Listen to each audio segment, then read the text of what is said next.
Alex Carter had lived on the orbital university station for only 3 months, but it already felt like a strange second home.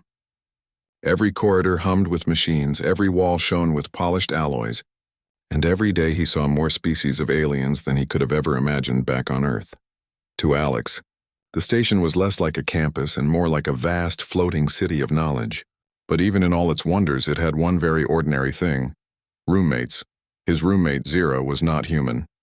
She belonged to the Carnathi, a tall reptilian species with gleaming scales that shifted colors under the light.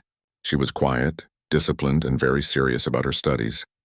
In the first weeks, Alex had worried about living with her, but she proved polite, if distant. They shared the same tiny apartment, 2 separate sleeping alcoves, 1 common table, and a little kitchenette. It worked well enough. On the day the trouble began, Alex was returning from the library when the alarms rang. A deep, vibrating tone filled the station, followed by a voice in the universal language. Warning. Radiation storm inbound. Station lockdown commencing. Quarantine protocols in effect. Duration, 14 standard days. Students froze in the corridor, looking around in disbelief. Alex's stomach dropped. 14 days? That was 2 whole weeks. He hurried back to the apartment, weaving through a crowd of panicked voices and flashing security drones. When he entered, Zira was already there, standing by the window with her arms crossed, her scales dim in color. She didn't even glance at him as she spoke in a low voice. The storm came sooner than expected. We cannot leave these quarters until it passes. Alex shut the door behind him, trying to smile. Well, guess we're stuck as roommates a little longer. 2 weeks. Not so bad, right? She turned toward him then, her golden eyes sharper than usual. For you, perhaps. There was something in her tone, something heavy that made Alex uneasy. He set his books down and tried not to stare. Zira looked tense. Normally she was the calm one, always meditating or arranging her study schedules. But now she kept shifting her weight, her tail flicking against the floor like she couldn't stand still. You okay? Alex asked carefully, her jaw tightened. It is the wrong time for this confinement. The season has begun, he blinked. Season? Zira gave a sound like a hiss, though not in anger. More like frustration. You do not understand. For my people, there is a cycle. Every year, when our homeworld turns closest to our sun, instincts rise. It is called the mating season. Most Carnathi avoid contact with others during this time. We isolate to keep control. The words sank into Alex like ice. He didn't know much about Carnathi biology, but he could see enough in her rigid posture, in the way her claws tapped restlessly against the tabletop. She was agitated, on edge, and now they were trapped together in a box barely larger than a human apartment. That sounds inconvenient, Alex said, trying to keep his voice light. Inconvenient, she repeated flatly, her eyes narrowing. For you, human, it may become more than that. The room fell into silence. Outside, the station's shields groaned against the storm, vibrations rattling the floor. The lockdown bolts clicked into place on their door. No escape, no corridors, no social halls, just the 2 of them. Alex sat down slowly, forcing himself to breathe evenly. Okay, we'll get through this. 14 days. You've handled this before, right? Yes, she said, but her voice was sharp, impatient. Always in solitude. Never in such confinement with another species. Alex rubbed his neck. He wasn't sure what to say. Humor wouldn't help. Running was impossible. He looked at her again. She wasn't dangerous exactly. Not yet, but her restlessness carried a certain weight, like sharing a room with a storm barely held inside a bottle. Still, Alex wasn't the type to collapse under pressure.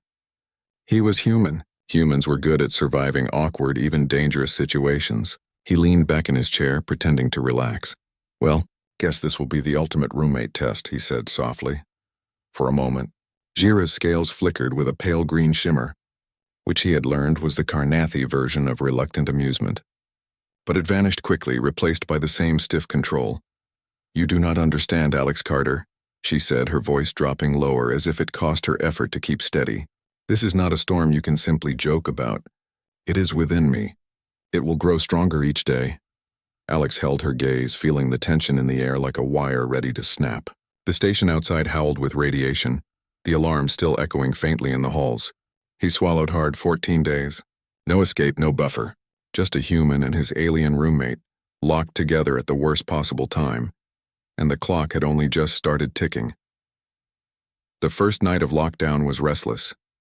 Alex lay on his bunk staring at the ceiling, listening to the faint hum of the station's engines and the occasional creak of metal as the shields absorbed the storm's radiation outside. Normally the sound was almost comforting, but now every small noise made him wonder about his roommate in the next alcove. Gira had gone to her side of the quarters hours earlier, but Alex could still hear her moving. Not pacing exactly, but shifting, tapping her claws against the wall, muttering in her own language. It sounded less like studying and more like someone trying to fight something inside themselves. Alex turned over with a groan. This is going to be a long 2 weeks. He didn't realize she could hear him until her voice cut through the thin partition. For me, it may be longer than that. Alex froze. He hadn't meant for her to respond, but she sounded wide awake, her tone low and rough. "You still up?" he asked cautiously. "Yes." There was a pause. Sleep does not come easily now. He sat up, rubbing his eyes, then pushed himself out of bed. If he was going to lose sleep anyway, maybe facing this head-on was better than hiding under a blanket. He walked into the common area and found Zira already there, sitting at the table with her hands clenched together. Her golden eyes glowed faintly in the dim emergency lights. "You look uncomfortable," Alex said carefully. Her scales rippled with a dull blue, which he had learned was the Karnathi version of irritation. "That is one word for it. My instincts demand motion, territory, challenge. They claw at my mind." He sat across from her, trying to look calm. "What helps? Back on Earth, when people can't sleep, they walk, they read, they exercise. You need something like that?" Zira tilted her head, studying him. "You suggest distraction?"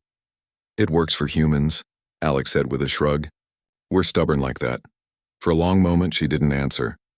Then she pushed back from the table and stood towering over him. Her posture was stiff, almost military, but her tail lashed against the floor in agitation. "I will try," she said at last. The next hour became a strange routine. Alex rummaged through the storage lockers, pulling out whatever he could use. A crate became a weight for Zira to lift. A pile of books turned into balancing stacks. He even cleared space in the living area so she could run through training drills. At first, it was almost frightening to watch. She moved with such speed and precision that Alex realized, maybe for the first time, just how powerful she really was. Her claws sliced the air as she struck imaginary enemies. Her tail snapped like a whip, and her scales shifted in flashes of green and gold as her breathing grew heavier. But as the minutes passed, he noticed something else. The tension in her movements began to ease. Her eyes were still sharp but no longer wild. By the time she collapsed back into the chair, she looked exhausted, but calmer. Alex offered her a water pouch, which she took with a faint hiss of relief. "You adapt quickly," she admitted. "Most species would have hid in fear, yet you suggest solutions as if my instincts are just another puzzle." Alex smiled faintly. "That's what humans do. We solve problems, even when they're terrifying." Her gaze lingered on him, unreadable. Then she looked away, muttering something in her language before adding softly, "It helps. More than I expected." The following day tested them both even harder. The storm outside shook the walls with distant vibrations, and the lockdown alerts repeated every few hours. A grim reminder that escape was impossible. Jira's restlessness grew worse. She couldn't sit still for more than a few minutes, and her scales flashed with color more often than not. Alex tried to keep up with her needs, creating little challenges and tasks. They rearranged the furniture, built obstacle courses, even set up math games with her datapad where speed mattered more than answers. It was strange, exhausting work, but it kept her from spiraling into frenzy. Still, Alex could tell it was only the beginning. One slip, one wrong moment, and her instincts might overtake reason. That evening, when they finally sat down to eat, Zira leaned forward on her elbows and studied him closely. "You risk much by staying near me," she said. "Others would not dare." "Why do you?" Alex poked at the packaged meal, then met her gaze. "Because running away won't help. We're both stuck here. And besides, I've seen worse." Her eyes narrowed slightly. "Worse than a Karnathi in season?" Alex shrugged. "Humans don't have scales or claws, but we've survived on a planet full of predators. We learned how to face danger without giving up. That's what makes us human." For the first time since the storm began, Zira's scales shimmered with a soft silver glow, a color Alex hadn't seen before. It wasn't anger or amusement or even agitation. It was something quieter, almost thoughtful. "You are strange, Alex Carter," she said slowly. "Perhaps too strange to fear." He laughed softly, though his nerves still buzzed. "I'll take that as a compliment." The storm raged outside, unseen but constant. Inside the small apartment, the tension between human and alien had not disappeared, but it had shifted. Alex knew the real challenge was still coming, but for now, he had earned a small victory. Zira trusted him enough not to treat him as prey, rival, or burden. For now, that was enough. The third day of lockdown was worse than the first two. The storm outside only grew stronger, and the station rattled under the constant pressure of radiation and magnetic waves. The alarms had stopped blaring, but the silence wasn't much better. It felt heavy, like the entire station was holding its breath. Inside the small apartment, the air grew tense with every passing hour. Jira had managed to sleep only in short bursts, and each time Alex woke to the sound of her claws scratching against the wall or the soft hiss of her breath. She looked tired but not weak. If anything, the lack of rest made her sharper, her golden eyes glowing like fire in the dark. Alex knew she was struggling to keep control. The little exercises and distractions helped, but he could tell they weren't enough anymore. She was restless in a different way now. It wasn't only about moving her body. It was about something deeper, something instinctual that gnawed at her discipline. By mid-morning, she snapped at him. "You make too much noise," she hissed when he dropped a utensil at the table. Alex blinked at her. "Sorry, didn't mean to." Her scales flickered blue with irritation. "Your kind never means to. Always stumbling, always interrupting." He raised his hands in surrender. Okay. I'll be quieter." For a moment, it looked like she might lash out again, but then she closed her eyes and took a slow, trembling breath. When she spoke again, her voice was softer. "This is not your fault. It is mine. I am losing balance." Alex leaned forward carefully. "What do you mean by balance?" She opened her eyes and fixed him with a steady look. "Among my people, balance is control. The cycle strips it away layer by layer until only instinct remains. To keep balance is to remain more than an animal. But balance fades quickly." The words sent a chill down Alex's spine. She wasn't exaggerating. He could see the truth in her every movement, every sharp twitch of her tail. "Then we need to hold on to it," Alex said firmly. "We'll figure something out. Humans don't give up, remember?" Jira tilted her head, her eyes narrowing in thought. "Strange. You speak as though my struggle is yours." "Well, it kind of is," Alex said with a nervous laugh. "We're trapped together after all. If you lose control, I'm right here in the line of fire." Her lips curled slightly, not quite a smile but not a snarl either. "You are either very brave or very foolish." "Maybe both," Alex admitted. The tension eased for a moment, but it didn't last. Later that day, while Alex tried to read from his datapad, Zira began pacing the room in circles. She muttered under her breath, sometimes in her own language, sometimes in the universal tongue. Her claws scratched against the floor in a steady rhythm, her tail knocking into the walls. Finally, Alex set his pad down. "You're going to drive yourself crazy doing that." She stopped suddenly and glared at him. "And what would you have me do? Sit still like you? Pretend the fire in my blood is not burning?" He swallowed hard. "No, but maybe we can direct it. Do something different." "What different?" she demanded. Alex looked around the room, his eyes falling on the small kitchen area, then on the pile of storage crates. An idea formed, half serious, half desperate. "We could build something. A tower, a maze, anything that takes focus." For a long moment, she just stared at him, her golden eyes unblinking. Then, to his surprise, she gave a sharp, short laugh. "You are ridiculous," she said. "But perhaps ridiculous will work." The next few hours became a blur of noise and effort. Together, they dragged crates, containers, and spare parts into strange shapes. Jira grew oddly competitive, insisting her designs were stronger than his. Alex countered with stubbornness, refusing to let her dominate every idea. At one point, they ended up arguing so loudly that the neighbors in the next room banged on the wall to quiet them down. It was chaos, but it worked. Jira's agitation turned into energy, her restlessness into determination. By the end, their quarters looked like a bizarre playground of obstacles, with stacked boxes, tunnels made of sheets, and a balancing beam built from furniture. Jira stood in the middle of it all, her scales shimmering with golden light. She looked more alive than she had in days. You are clever, she admitted grudgingly. Clever and stubborn. You turn confinement into challenge. Alex wiped sweat from his forehead and grinned. Told you. Humans don't like being bored. But when night came, Alex realized the calm might not last. As he settled into his bed, he heard her breathing again from across the partition. Deep, uneven, almost growling. The instincts were still there, waiting. No amount of crates or games could keep them down forever, and he knew the storm inside her was only getting stronger. The fourth day of lockdown began with silence. Alex woke expecting to hear Zira pacing, but the room was still. At first, he thought she might finally be sleeping, but when he stepped into the common area, he found her sitting at the table, unmoving. Her claws rested flat on the surface, her head bowed, and her scales were a dull gray. You okay? Alex asked carefully. She didn't look up. No. That single word was heavy, more than anything she had said in the last few days. Alex sat across from her, studying her face.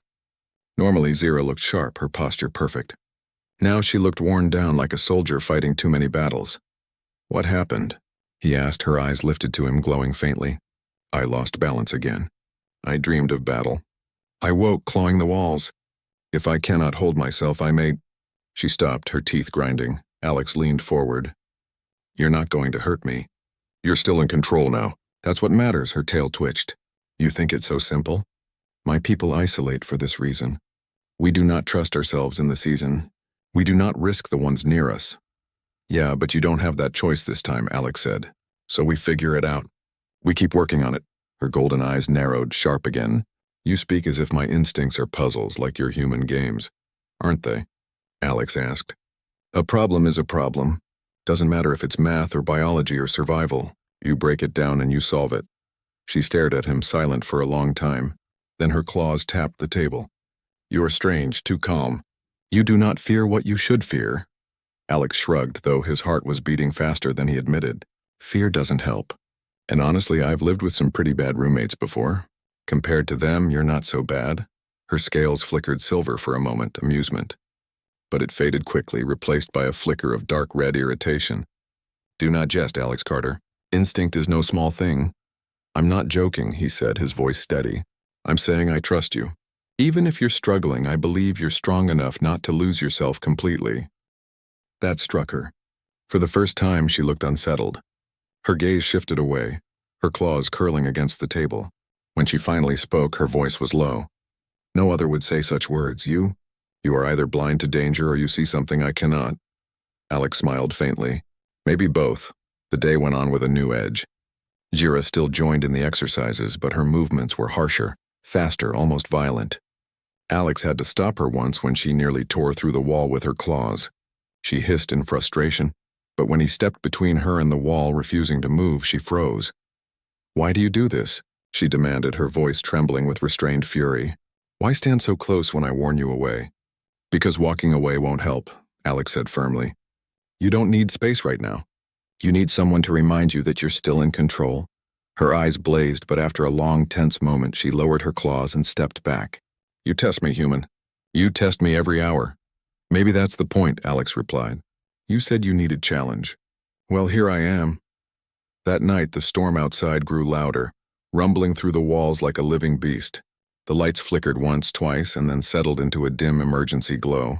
Alex sat on his bunk, reading quietly when Zira approached. You should rest, she said, her voice surprisingly calm. He looked up. What about you? I will not sleep, but I will not disturb you. Alex set the pad down, studying her carefully. She stood tall, but her scales shifted with unease and her tail coiled like a snake ready to strike. He could tell the struggle was burning her from the inside out. You don't have to go through it alone, you know, he said gently. Her gaze locked with his. Among my kind, we always endure alone. It is tradition. It is safety. Well, humans don't always do things alone, Alex said. Sometimes the only way we survive is together. The silence stretched between them. Then slowly her posture shifted. The tension in her shoulders loosened, her tail relaxed. You are unlike any I have known, she said finally. You do not command. You do not flee. You stand and speak, even when you should be silent. It is confusing, Alex smiled faintly. Get used to it. That's just what humans do. The storm raged outside, the lockdown timer ticked down, but inside that tiny room something had changed. The line between human and alien had blurred a little. She still fought her instincts, but now, for the first time, Zira wasn't fighting alone. The fifth night of lockdown brought something new. The storm outside had shifted the station's systems into low power mode, and for the first time since the quarantine began, the lights went out completely. 1 second Alex was sitting with his data pad. The next second everything went black, leaving only the distant hum of machinery and the faint sound of metal groaning under stress.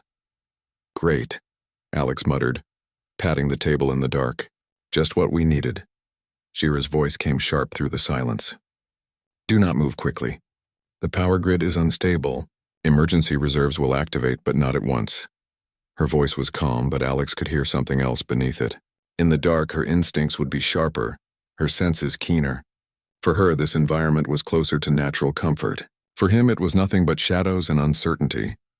He stood slowly, hands stretched out until they found the edge of the table. "Do you have night vision or something?" There was a faint sound like scales brushing against the wall. "Yes, the dark is no obstacle to me." "Lucky you," Alex muttered. He reached toward the drawer where the emergency lanterns were stored, but in the dark his hand knocked over a metal cup.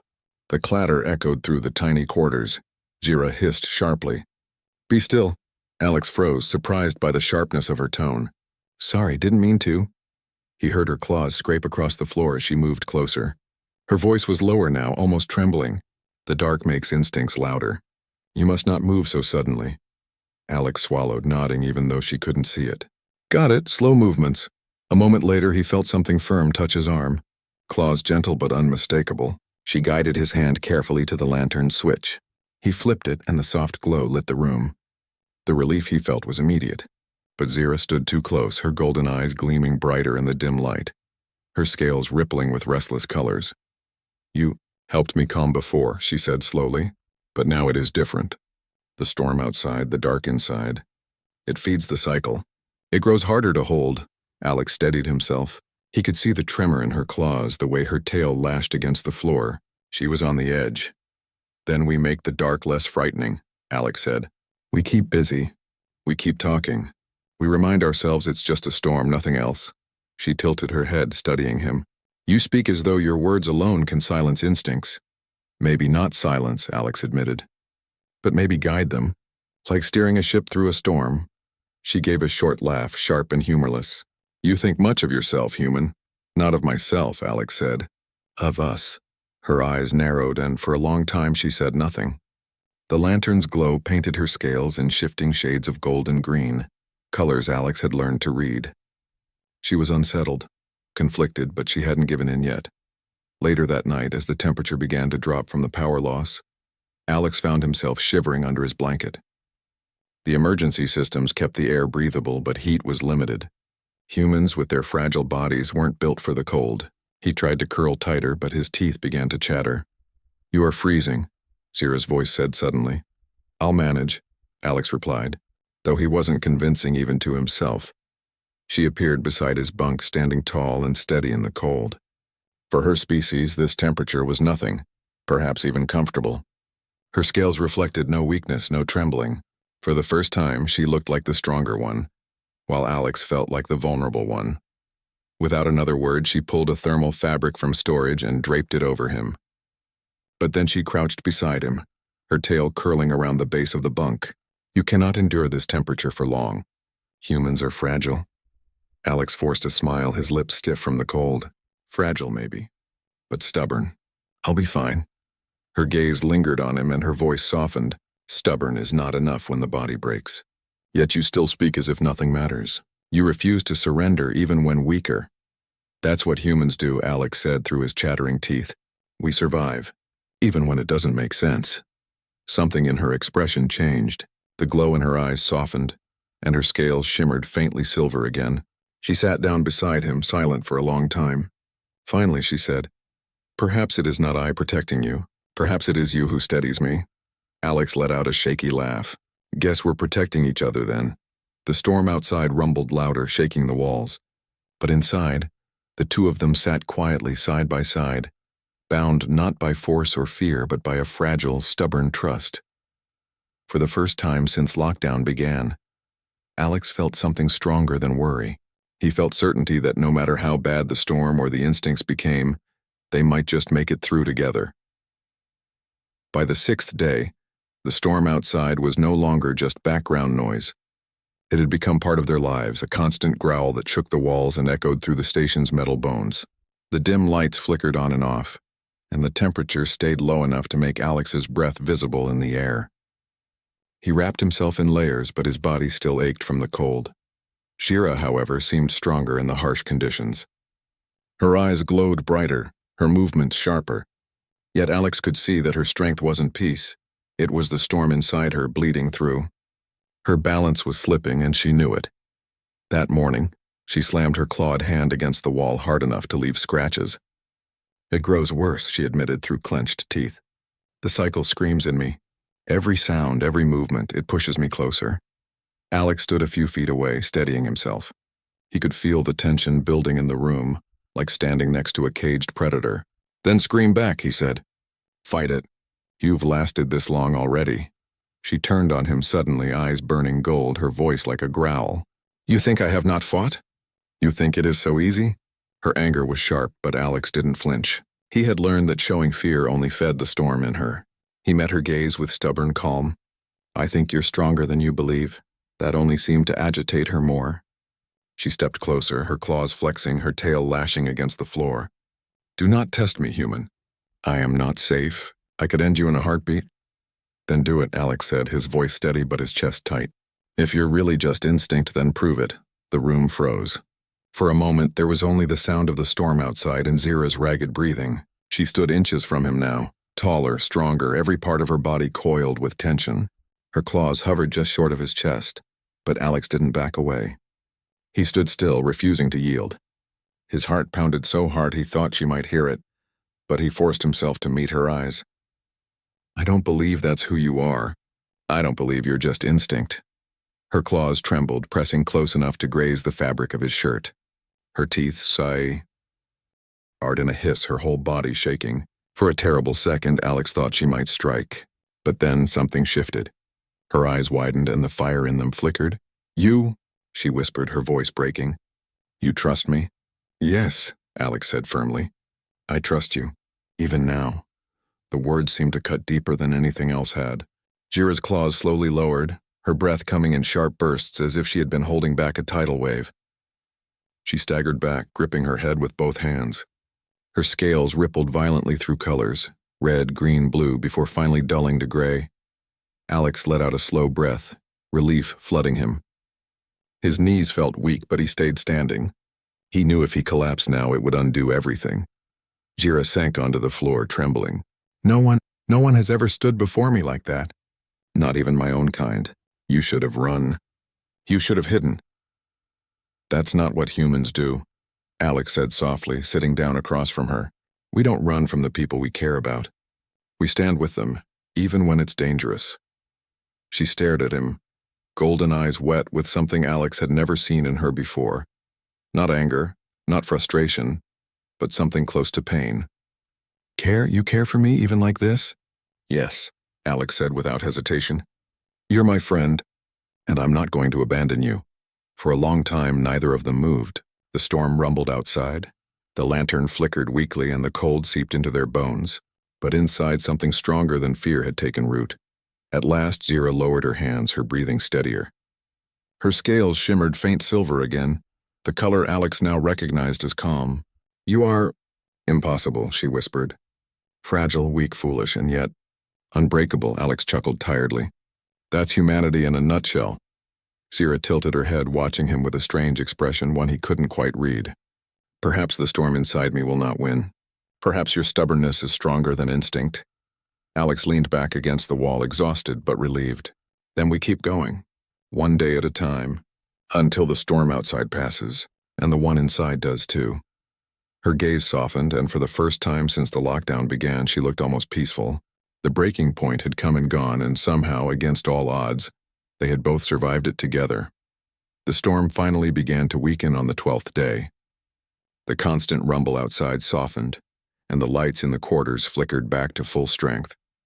The heaters came alive again, chasing away the biting cold that had gnawed at Alex's bones for so long.